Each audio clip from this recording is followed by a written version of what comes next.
सदावर्ते साहेब bike वरून आलात तुम्ही? हम तुम्हारे साथ हैं,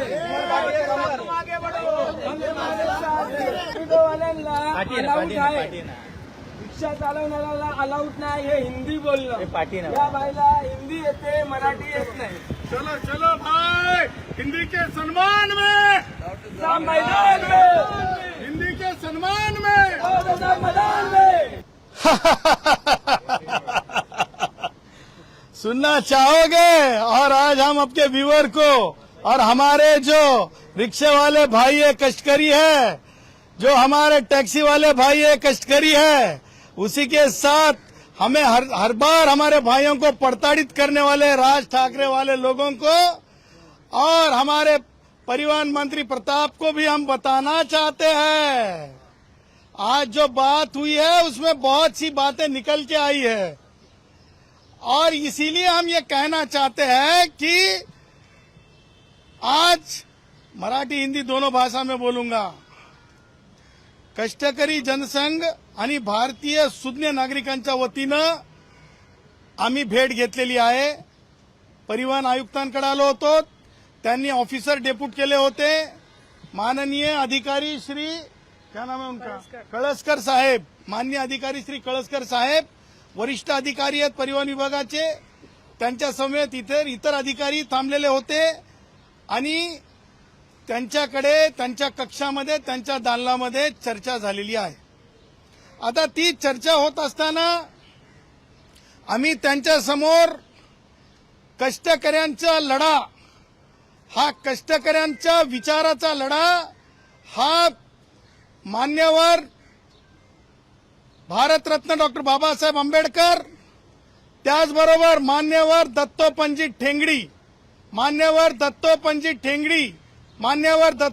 ठेंगडी यांच्या विचाराचा लढा आहे असं आम्ही अगोदर त्यांना सांगितलं आणि त्यांच्या माध्यमातून मंत्र्यांना सुद्धा सांगत आहे।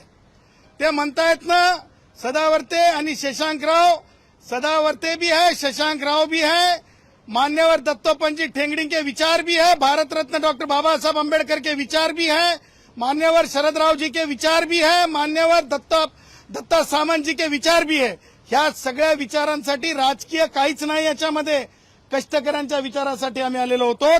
कष्टकऱ्यांचे विचार आम्ही ठेवत असताना आम्ही स्पष्टपणे परिवहन मंत्री प्रतापजी तुम्हाला आम्ही सांगू इच्छितो, कायदा आम्ही दाखवला, अधिकाऱ्यांना आम्ही सांगितलं मोटर व्हेकल ऍक्ट 1988 नुसार आम्हाला बंधन दाखवा की भाषाची सक्ती कायद्यामध्ये आहे का केंद्रीय कायद्यामध्ये। त्या अधिकारी महोदयांना माहित होतं की केंद्रीय कायद्यामध्ये तशा प्रकारची बंदी, भाषा हीच बोलली पाहिजे, सक्ती नाही आहे। त्यानंतर आम्ही त्यांना म्हणालो की तुमचं जे महाराष्ट्र मोटर व्हेकल रूल्स आहेत ते रूल्स म्हणजे महाराष्ट्राचा कायदा केंद्रीय कायद्याच्या विरुद्ध असू शकतो का। आम्ही त्यांना माननीय सर्वोच्च न्यायालयाने जे निवाडा दिलेला आहे Jammu Kashmir public service commission विरुद्ध भारत सरकार, त्याच्यामध्ये केंद्रीय कायद्याच्या विरुद्ध रूल असू शकत नाहीत अशा बाबतीतलं देखील आम्ही डंके की चोट पे सांगितलेलं आहे। त्यानंतर आम्ही त्यांना विचारलं की कायद्याची चर्चा होताना की कशा प्रकारे बंदी होऊ शकते, हे बोलत असताना रूल 24चा विषय आला, महाराष्ट्र शासनाच्या रूल 24चा। त्या रूल 24 मध्ये आम्ही त्यांना सांगितलं काय आहे अंतर्भूत हे लक्षात घ्या, मराठी भाषा and other languages of that region, म्हणजे नुसती मराठी भाषा नाही आहे तर त्यासोबत त्या भूभागावरल्या इतर भाषा सुद्धा आहेत। आम्ही त्यांना उदाहरण दिलं की एखादा माणूस उद्धव ठाकरेच्या घरापासून रिक्षात बसला मराठी रिक्षावाल्या भावासोबत आणि तो मुलुंडमध्ये गेला जिथं गुजराती बहुल आहेत आणि तिथं जर त्या रिक्षावाल्या भावानी मराठीवाल्या भावानी जर आपली सवारी सोडली आणि तिथून जर गुजराती भाऊ म्हणाला गुजरातीमध्ये मुझे जाना है आणि मराठीवाल्या भावाला, मराठी रिक्षावाल्या भावाला कळत नसेल तर तुम्ही बॅच कॅन्सल करणार का? कारण तुमच्या कायद्यामध्ये तसं म्हटलेलं आहे। ही अँबिग्युटी आहे, हे इम्बॅलन्स आहे, हे केंद्रीय कायद्याच्या विरुद्ध फारकत देऊ नये हे सुद्धा आम्ही अधिकारी महोदयांना सांगितलं। आनंदाची गोष्ट ही आहे अधिकाऱ्यांवर कारवाई करतील, रागात येतील प्रताप सरनाईक, परंतु सांगना आवश्यक है। प्रताप जी, आपके अफसरों ने भी ये कहा, हमारी बात से सहमति रखी कि कानून को टटोलना पड़ेगा, कानूनन टटोलना पड़ेगा, क्योंकि फैक्ट के साथ कानून को हमने बताया, ये उन्होंने माना। आणि त्यांनी जेव्हा त्यांच्या स्वतःच्या अधिकाऱ्यांनी हे मान्य केलं कायद्याच्या बाबतीमध्ये, तेव्हा एक गोष्ट लक्षात घेण्यासारखी आहे, अधिकाऱ्यांचं तरी किमान परिवहन मंत्री ऐकतील एवढी माफक अपेक्षा आहे। आम्ही त्यांना सांगितलं की भारताच्या संविधानानुसार जे आहे उद्याच्याला आमचे हक्क बाधित होऊ शकतात। त्यांनी सांगितलं कसं, आमच्या रिक्षावाल्या भावाने सांगितलं की जर एखादा ग्राहक बसला आणि त्याला पैसे द्यायचे नसतील तर तो आमच्या सोबत म्हणेल, मी जर म्हणालो हिंदी भाषिक आमचा म्हणाला की भैया 10 रुपये हो गए, तर तो म्हणाल काय काय काय व्हिडिओ चालू करेल आणि तो 10 रुपये देण्याचं टाळण्यासाठी, पैसे देण्याचं टाळण्यासाठी तो म्हणेल मराठीत बोल, मराठीत बोल, मराठीत बोल, भाषेचा अपमान करेल, भाषेला खंडणीसाठी वापरेल, भाषेच्या नावावर देशाला तोडण्याचा प्रयत्न करेल, व्यसनाधीन होऊन तो जे काही चुकीचं करता येईल ते करेल। अशा प्रकारचं कोलीत दिलं जाऊ शकत नाही, हे आज आम्ही मान्यवर अधिकाऱ्यांना सांगितलं। मान्यवर अधिकाऱ्यांनी आम्ही सांगितलं की 1 मे हा महाराष्ट्र दिन आहे, हा कामगार दिवस आहे। हे कामगार दिवस का निवडला तुम्ही दत्तोपंत ठेंगडी मान्यवर यांच्या विचाराची पडताळणी करण्यासाठी निवडला, त्या चुलीला बंद करण्यासाठी निवडला, त्या मुलाबाळांची आबाळ होण्यासाठी निवडला। आणि आम्ही सांगितलं की असं होता कामा नये, आम्ही चिंतित आहोत, आम्ही कष्टकऱ्यांसाठी आहोत। आणि त्यावर अधिकाऱ्यांनी सांगितलं, आणि तुम्हाला सांगतो अधिकाऱ्यांचं जे भाष्य आहे की हो कायदा आम्ही तपासूत, हो तुम्ही सांगितलेल्या फॅक्ट देखील महत्वाच्या आहेत, हो ह्या सगळ्या बाबी लक्षात घेता कारवाईच्या नावाखाली कुणाचे हक्क जे बाधित होणार नाहीत ह्या बाबतीत देखील अधिकाऱ्यांनी सुद्धा चिंता व्यक्त केलेली आहे। त्यामुळे सांगायचं तात्पर्य हे, अधिकाऱ्यांना जे अधिकार संविधानात दिलेत त्या अधिकाराचा वापर करावा आम्ही सांगितलं।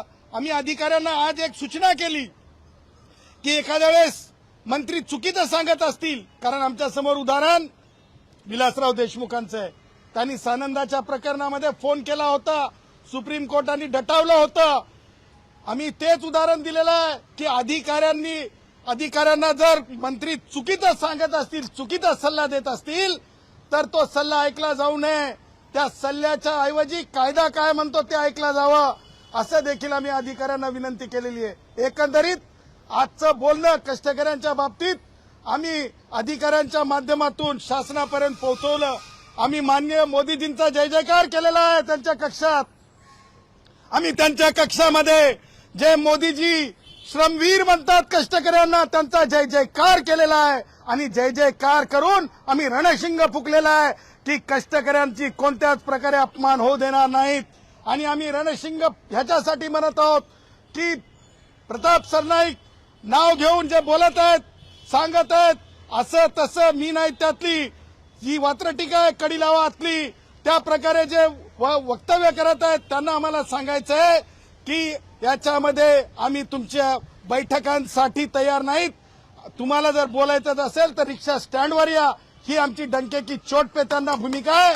आणि रिक्षा स्टँडवरच त्याचा निर्णय करा।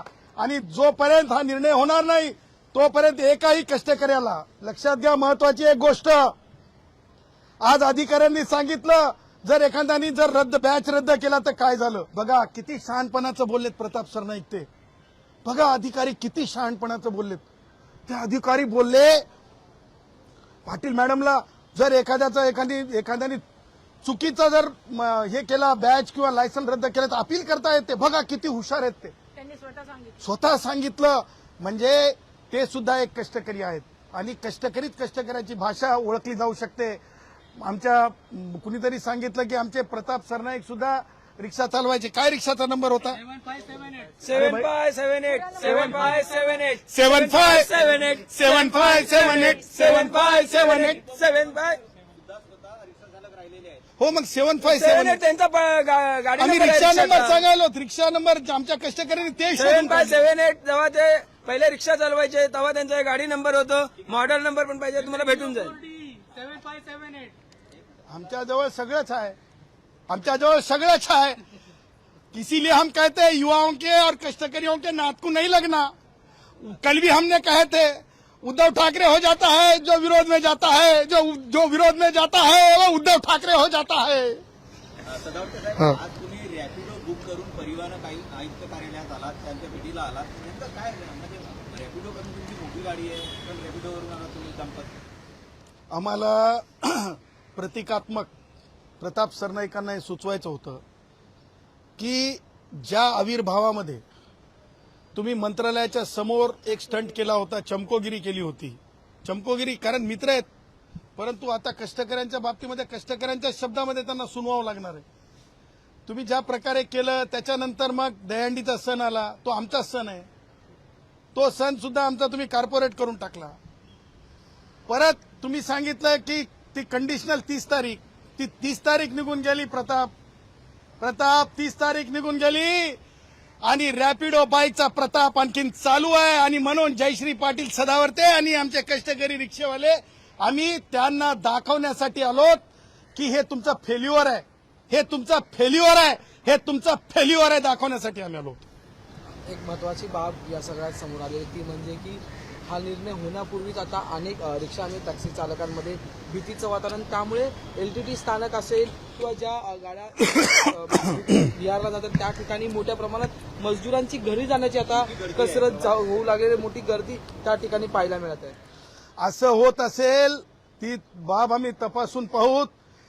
एक लक्षात ठेवा प्रताप, तुम्ही ज्या प्रकारे 49 डेपो 99-98 वर्षासाठी काढले त्याच्यावर मी स्वतंत्र बोलणार आहे, परंतु आता मजूर त्या काळच्या राज ठाकरे आणि त्या विचारानं ज्या प्रकारे इथली इंडस्ट्री निघून गेली होती, इथला जर कष्टकरी जर निघून जात असेल तर त्या कष्टकऱ्यांच्या लेकरा बाळांच्या उपासमारीचे सुद्धा मोहरके तुम्ही आहात. जर कष्टकरी वापस जात असेल तर कष्टकऱ्यांच्या देखिए दिहाड़ी मजदूर हो या तो फिर रिक्शा वाला भाई हो या तो टैक्सी वाला भाई हो, अगर से प्रताप सरनाईक के इस तरह के बयानबाजी के वजह से अगर हमारा भाई जिस तरह से पत्रकार महोदय ने बताया वो वापस जा रहा है अपने प्रदेश में, तो इसका मतलब इस बात का दूसरा तीसरा कोई भी आका नहीं है जो उनके पेट पे मारने निकला है. हम ये कहेंगे अपने बोली भाषा में, आमतौर पे जो भोजपुरी में भी बोला जाता है, तुम इसके मारने वालों में से हो, बचाने वालों में से नहीं रह रहे हो.